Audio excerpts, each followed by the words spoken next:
Bom dia, meus amigos. Terminamos mais uma semana no Congresso Nacional, essa semana de 22 a 26 de março, né, com muitas movimentações importantes naquelas casas. Então, vou passar de pronto a palavra a Daiane Rodrigues. Daiane, fale para nós o que ocorreu de importante naquelas duas casas, por favor. Participaram da reunião para debater ações de combate à pandemia os presidentes da República Jair Bolsonaro, da Câmara Arthur Lira, do Senado Rodrigo Pacheco, do Supremo Tribunal Federal Luiz Fux e governadores. O novo ministro da Saúde, Marcelo Queiroga, também participou do encontro no Palácio da Alvorada. Os chefes do Legislativo, do Executivo, do Judiciário e governadores anunciaram a criação de um comitê para estabelecer os rumos do combate à pandemia.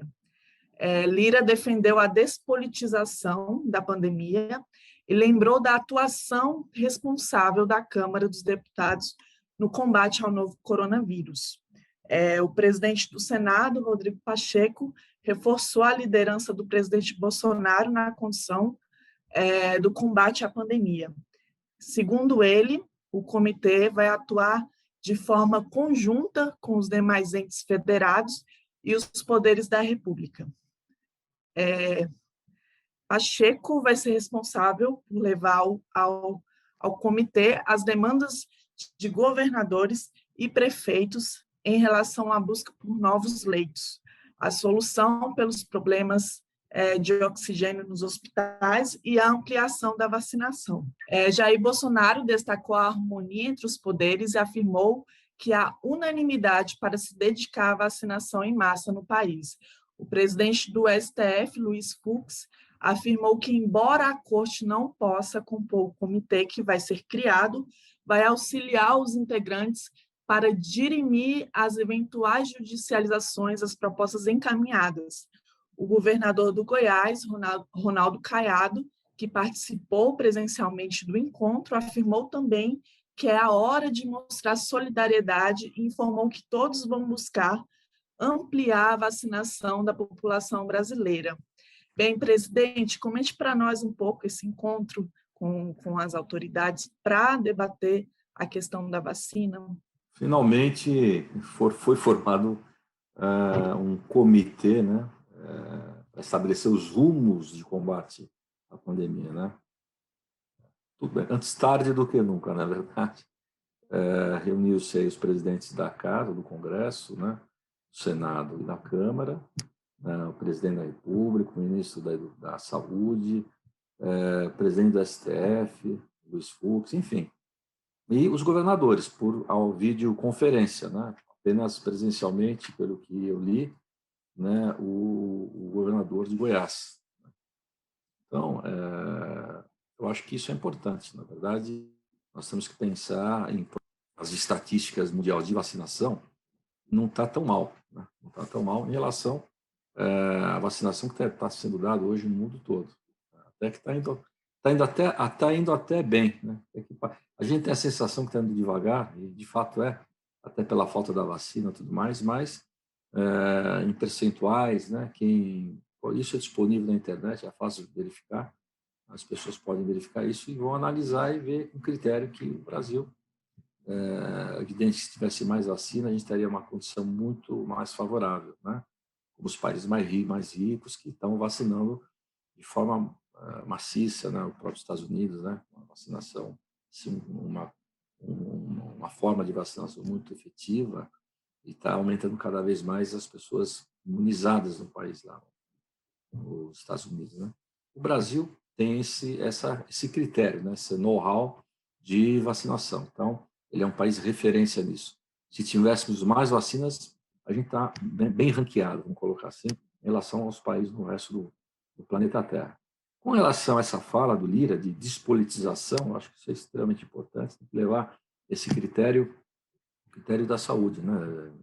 Esse critério importante de defesa do brasileiro, né? De o quanto antes a gente conseguir imunizar as pessoas, mais cedo a gente começa a sair desse problema, os índices caem, quer dizer, melhora os níveis de internação nos hospitais, E é isso que a gente precisa, né? Até dar mais confiança até nas pessoas, poderem sair às ruas, né? Enfim, né? E também não ficar essa briga de lockdown, fechar tudo, deixar aberto, enfim, né? Isso é uma outra coisa que também, desde o início, desde o ano passado, eu fiz esse comentário. Eu acho que precisa ter bom senso, né? E conscientização da população. Bom senso, por um lado, e a população educada do outro, né? Consciente de que tem que realmente se preservar.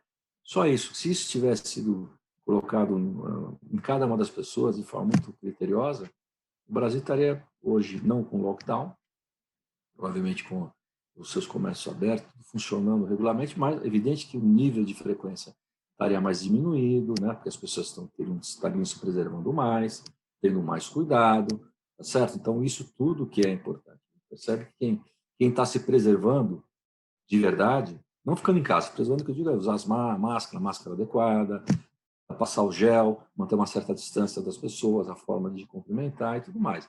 Isso é se preservar.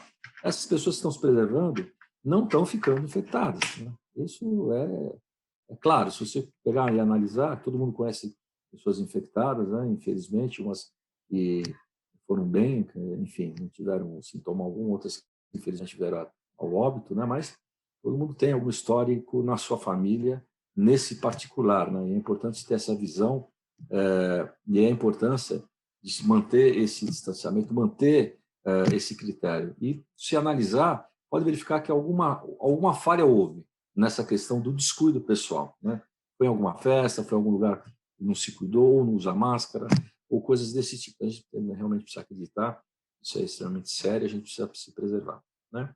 E fechando a fala, quanto à despolitização, eu li ontem no Jornal de São Paulo, aqui no Jornal de Grande Circulação de São Paulo, o nosso governador, eu sou de São Paulo, né? Estou aqui na minha base, o João Dória, ele disse que não foi convidado para essa reunião que aconteceu. Então, ele não está despolitizando esse tema, né? É muito triste isso, né?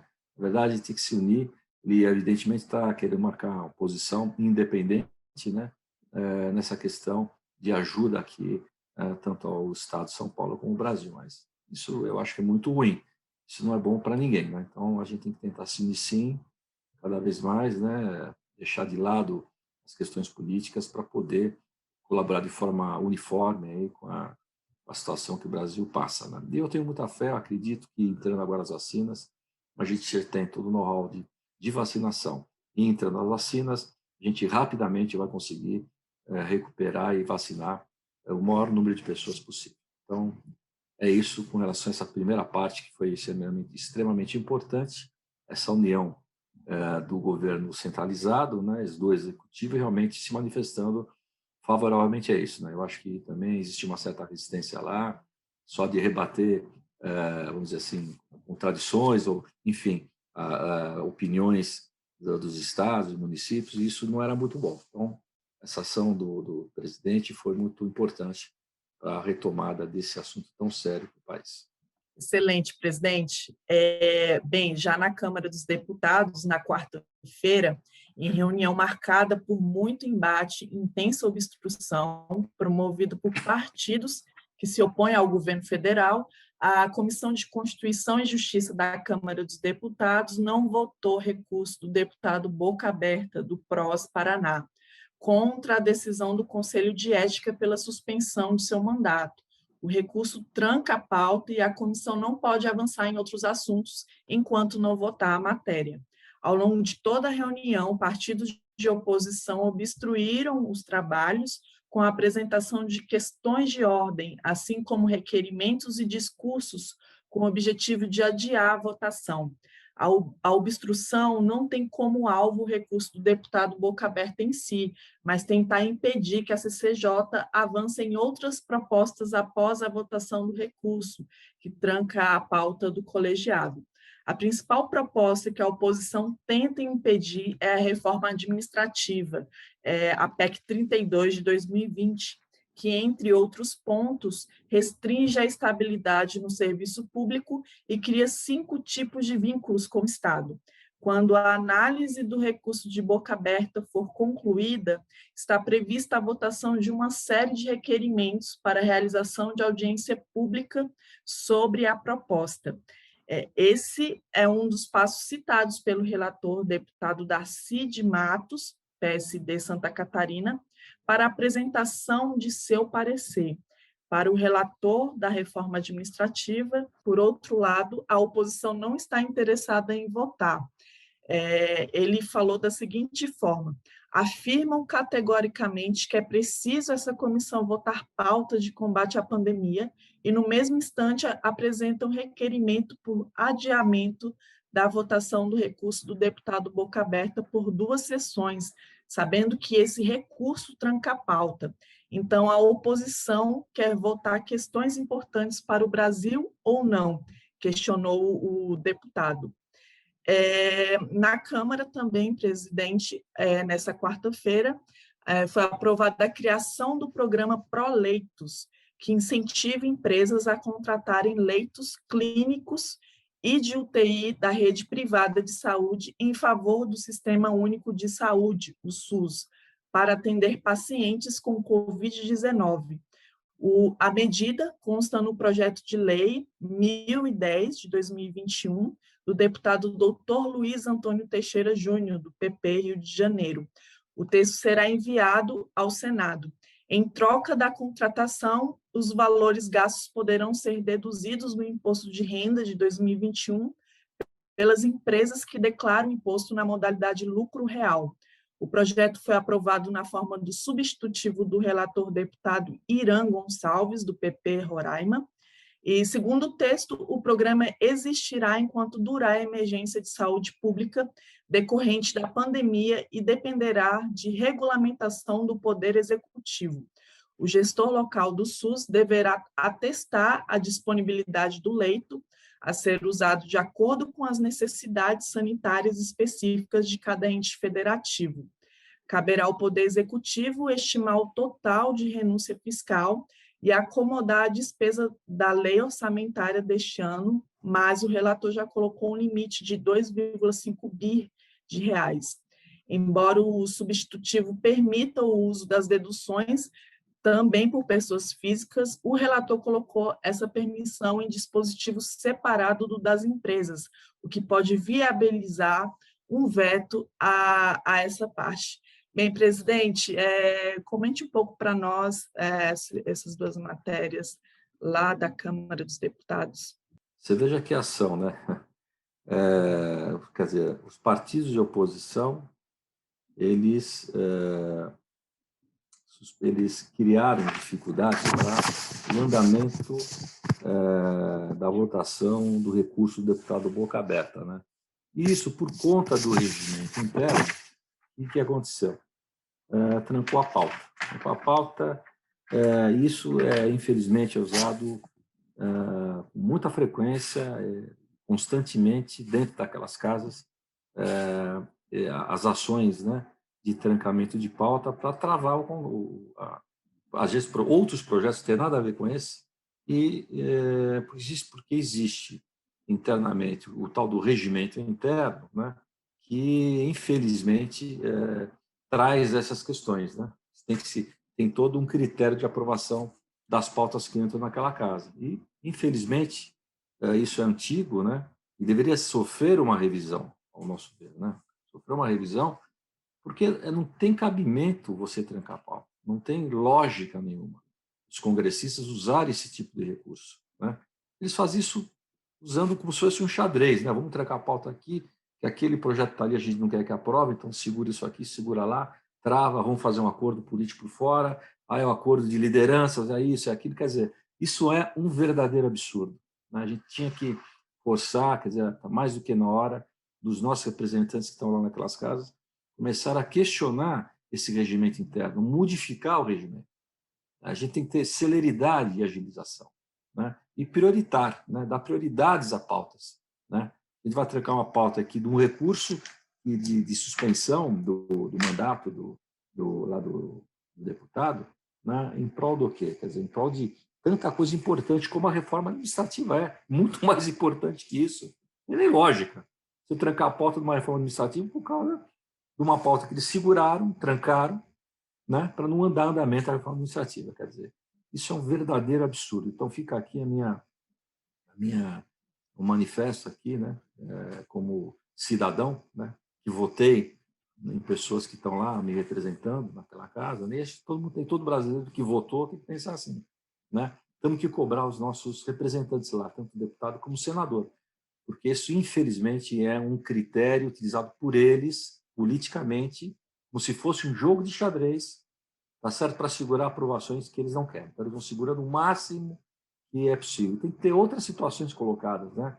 Você pode ficar segurando, por exemplo, um projeto por X dias, entendeu? Tem que ter agilidade, senão você entra de novo com outro projeto, alguém pode entrar com um projeto parecido, enfim, tem que criar critérios para a agilização de todos os processos daquela casa, né? Isso, sim, de fato, é bastante politizado e é um problema. Você veja bem, logo abaixo você comentou que também apresentaram questões de ordem. E também, o que faz a questão de ordem? Também trava as pautas. Quer dizer, outro critério, né, do regimento interno que tem que ser revisto. A gente tem que pensar com muito carinho nessas questões, né? Porque não podemos mais ficar na mão aí de parlamentares que só pensam na questão política. A gente tem que pensar muito mais no país, né? E liberar essas questões, né? A proposta da PEC 32, da reforma administrativa, ela é extremamente importante para ser aprovada. A gente tem noção disso. Nós, brasileiros, sabemos que ela é importante, né? Ela traz outros tipos de vínculos no Estado, né? É uma reforma mais voltada ao quê? Às pessoas, né? Ao funcionalismo público, tá certo? Então, para trazer o quê? Trazer mais agilidade, não trazer aprovações e promoções automáticas na carreira. Tem que ser como na carreira privada, no geral. Tirando aquelas funções que são exclusivas de Estado, as outras funções que são por ordem, através de exames que é feito para você poder ingressar no funcionalismo público, mesmo que seja uma função que exista no mercado privado, né? Você tem que ter outros regulamentos, né? Acho que é geral, por exemplo, a questão da meritocracia. Isso vale para todo mundo. Mas o sujeito vai melhor, tal, tem que ter, evidentemente, tudo isso tabulado, né? Como será o regramento disso daí tudo, mas esse é o critério ideal, né? Não que você faça as promoções automaticamente, ainda dando, em alguns casos, quinquênio, vai dando prêmio aqui, prêmio ali, que isso vai inflando o salário dessas pessoas, né? E, como é feito de forma automática, tem pessoas que realmente se acomodam nisso, né? Não se aprimoram. Eu não estou com isso dizendo que o funcionalismo público não funciona, ao contrário, eu acho que, no geral, ele é muito bom. São pessoas muito competentes, não é fácil entrar numa carreira pública, é muito concorrida, é muito difícil, então precisa estudar muito. Então, são pessoas preparadas, né? No geral, é isso. Mas tem que ter essa continuidade, a pessoa não pode se acomodar. Muitas vezes o cara entra e se acomoda. Agora entrei, né? Ninguém consegue mandar embora, eu tenho estabilidade, tenho tudo. Quer dizer, isso, tem gente que pensa assim, a gente tem que mudar esse pensamento. Tem que mudar esse pensamento. A gente tem que criar um critério muito profissional, eu digo, né? Muitos respeitam isso, tem esse caminhamento, né? Mas a maioria paga por poucos que não usam esse critério, né? Isso em qualquer atividade profissional, né? Então, a gente precisa ter esses critérios muito mais regrados, muito bem colocados, né? Então, eu acho que nós precisamos aí pensar, os deputados precisam pensar mais clareza e levar esse tabu, que é o regimento interno, levar para dentro dessa casa e trazer essa discussão, inclusive, ao cidadão como a nós, né? A quem votou em vocês, né? Vocês acham abrir o regimento interno, publique o regimento interno, né? Peça opinião, né? De como mexer no regimento interno para que a coisa ande com um critério mais acelerado, especialmente dando prioridade aos temas mais importantes para o país. Okay? Com relação ao incentivo fiscal a empresas que contratem leitos para pacientes do SUS, é um projeto bastante salutar, acho que ele é feito com todo critério, né? Eu acho que é importante isso, você incentivar empresas a poderem contribuir, né? Se elas têm essa condição, né? De montar leitos de hospitais, especialmente, é isso que se trata. Na verdade, você vai construir um prédio, porque nem tempo dá, né? A ideia é o que é? O hospital hoje tem X leitos de UTI e ela tem que expandir às vezes. Então, ele pega uma ala do hospital, transforma de enfermaria em UTI, por exemplo, né? Nesse momento. Só que muitas vezes o hospital não tem esse recurso, né? Tanto o hospital do SUS, enfim, como o próprio privado, enfim. Então, se você incentivar empresas e pessoas a colaborarem com isso, né? Que isso possa ser dedutível no seu imposto de renda, eu acho que é uma visão muito salutar, acho que importante, né? Nossa, de ajuda direta a quem quer construir isso, o próprio SUS, né? Às vezes sem recurso, né? Então, terceiros indo lá, só, evidentemente, eu acho que tem que regulamentar nesse projeto qual o critério disso, para ficar muito documentado e não ter problema nenhum para ninguém, né? E que a pessoa realmente que está ajudando, né? Nada mais justo do que aproveitar esse gasto como dedutível, né? Lançar como suas despesas lá dentro da sua empresa, né? Para poder abater aí, vamos dizer, a base de cálculo para o imposto de renda. Eu acho que é muito salutar. E eu acho que não cabe aqui falar em renúncia fiscal. É um absurdo. Não estamos falando em renúncia fiscal, estamos falando em ajuda humanitária, é diferente. Falar em renúncia fiscal no momento desse, é uma coisa tão sem lógica. Não tem que ter essa lógica para uma situação de emergencial, esse tipo de situação. Não tem que levar isso por esse caminho, né? Acho que, de fato, tem que sim colaborar, né? Eu tenho que dar parabéns aqui ao deputado Antônio Teixeira Júnior, ele que é o deputado que levou o projeto, né? O projeto de lei 10.010 de agora de 2021, quer dizer, por tomar essa iniciativa, né? E o relator, o Irã Gonçalves também, ambos do PP, né? Que está levando esse assunto adiante. Então, espero que não tenha trancamento de pauta nessas questões, né? Naquela casa, né? Para que isso flua o mais rápido possível e que as empresas tenham também um critério muito claro de como é que ela pode colaborar, as empresas que têm essa condição, né, de ajudar aí os hospitais a se aparelharem para criar mais leitos, né, nesse momento de dificuldade em que o país está se encontrando. Ok? Então, é isso que eu tenho a comentar da Câmara. Vamos lá. Por fim, o senador Paulo Paim, do PT Rio Grande do Sul, cobrou em pronunciamento nesta terça-feira o reajuste da tabela de incidência do imposto de renda para a pessoa física. Segundo ele, desde 2015 não ocorre correção, além de haver perdas inflacionárias acumuladas de anos anteriores. Para Paim, é necessário que a estrutura tributária brasileira seja mais justa, com mais cobrança de quem possui uma renda maior. Segundo estudo realizado pelo Sindicato dos Auditores Fiscais, Sindifisco, a defasagem na tabela é de 113,09%. Isso significa que a atual isenção salarial para os que possuem um ganho mensal de em torno de R$ 1.903 deveria passar para R$ 4.022. Mais uma vez, a lógica se inverte, os brasileiros que recebem salários mais baixos são os mais afetados pela defasagem, afirmou o senador. O senador disse que o Brasil precisa de uma política fiscal mais equilibrada, de forma a minimizar os efeitos sobre as classes sociais mais baixas. Ele citou o PLS 46 de 2018, no qual foi relator, que tem o objetivo corrigir a tabela de incidência do imposto de renda da pessoa física, de autoria do senador Lazier Martins, do Podemos Rio Grande do Sul. A proposta está na Comissão de Assuntos Econômicos, CAI. Paim ressaltou ainda a necessidade de realizar uma reforma tributária solidária e progressiva no país.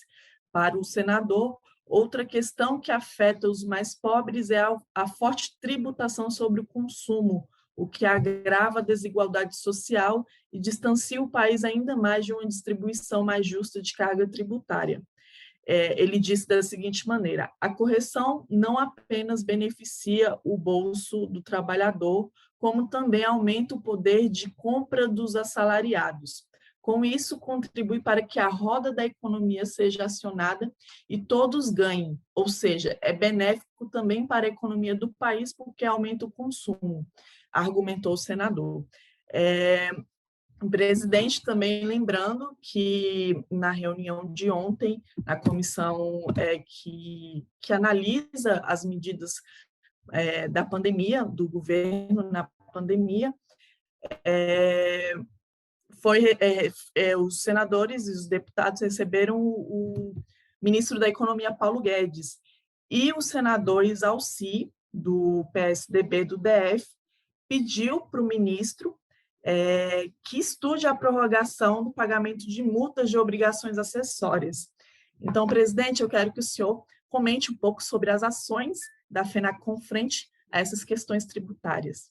Bom, com relação ao Senado Federal, essa proposta aí do senador Paulo Paim, né, sobre a tabela de imposto de renda, já é na verdade, já é uma ação que a gente reivindica há muitos anos, não é uma coisa nova, isso não é novidade. Todo ano entra esse tema em pauta, de alguma maneira, ou na Câmara de Deputados ou lá no Senado. É uma pena, porque para quem está nos vendo aqui, nos ouvindo, e que não conhece no detalhe o que é essa defasagem da tabela, isso significa que todo ano está ocorrendo um aumento indireto de imposto de renda para todos os senhores. Porque o fato de você não corrigir a tabela pela inflação, o que acontece? O valor de isenção permanece o mesmo. Ou seja, ao longo desses anos todos, esse valor de isenção de R$ 1.913 é praticamente o mesmo. Ele deveria hoje ser, se fosse corrigido, R$ 4.022. Olha a diferença. Ou seja, só pagar imposto de renda a quem tivesse um rendimento acima de R$ 4.000 e poucos reais. Essa faixa de 4.000 a 1.903 não deveria estar pagando imposto de renda.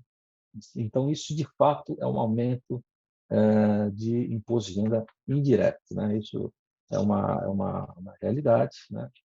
É uma pena, mas, infelizmente, a gente não tem conseguido convencer os congressistas a fazerem essas atualizações, né? Forçar essa situação junto ao Executivo, junto à Receita Federal, porque, se depender dela, não vai ter essa correção, né? Porque eles dizem, né, eles usam esse mesmo critério de renúncia fiscal, eles utilizam nessa questão, o que é um verdadeiro absurdo, né? E é uma coisa injusta, né? Na verdade. Estamos corrigindo só a tabela, não estamos fazendo nenhum aumento de tabela, né? É importante levar isso em consideração. E outra coisa, ele relata o estudo feito pelo Sindifisco, né, que é o Sindicato dos Auditores Fiscais Federais, né, trazendo uma defasagem de 113%, desde que não é a correção. Aqui o Paulo Paim ele fala em correção em 2015, a última. Na verdade, não existe há mais de 20 anos a correção. Em 2015, no governo Dilma, ela fez uma pequena correção, acho que só para agradar à época, essa pressão que sempre houve todos os anos, né? Ela fez na época, se não me engano, a inflação era de 10%, ou por volta disso, ou mais do que isso, e ela corrigiu 5%, ou seja, foi uma correção na época ínfima que não alterou basicamente nada. Então, é importante ressaltar isso também, ok? Tem que sim, se quiser levar isso em critério, né, fazer justiça, né, justiça tributária de quem paga imposto, é fazer a correção da tabela na sua plenitude, os 113%. Isso é o correto. Então, não adianta nada o governo vir falar agora, o próprio Ministério da Economia, não, a gente vai fazer um valor de isenção de 1.900, mil e poucos, R$ 2.000. Isso tudo, ele não está fazendo nenhum favor para ninguém. Aliás, não está fazendo o que é o correto, que é fazer o reajuste integral da tabela, né? Não está fazendo nada. Então, o correto é bom que os senhores saibam, o valor devia ser de R$ 4.000. Né?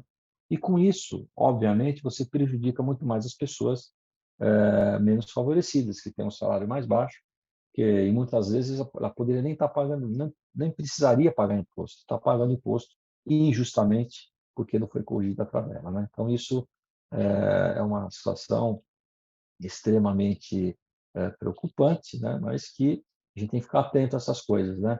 Inclusive, quando ele coloca aqui que a gente tem que diminuir aqui os impostos sobre o consumo, né? Por conta da regressividade, né? Na verdade, ele está falando uma realidade, mas ele está dizendo o seguinte: a gente tem que diminuir aqui e aumentar sobre a renda, né? Então, primeiro, que é meio incongruente o que ele fala, porque se, em aumentar sobre a renda, se ele está querendo e pleiteando a tabela, a correção à tabela de imposto de renda, então é uma situação meio incongruente, ao meu ver, né? Mas, de qualquer maneira, a gente precisa tomar muito cuidado com isso, né? Porque tem projetos de lei lá no Congresso, lá no Senado Federal, sobre a tributação, reajuste da tabela de imposto de renda e a tributação sobre renda das pessoas físicas e jurídicas, que trarão um aumento significativo de carga tributária tanto para as pessoas físicas como para as jurídicas. Então, a gente precisa ficar muito atento, tomar muito cuidado com relação a essas questões, né? Eu acho que hoje em dia não cabe mais pensar em aumento de tributo. O que a gente tem que fazer é aumento de ampliação de base de tributação, né? E trazer essas pessoas para a formalidade, né? Formatar controles que isso faça com que tanto pessoas físicas e jurídicas venham para a formalidade e que a gente tenha uma tributação justa.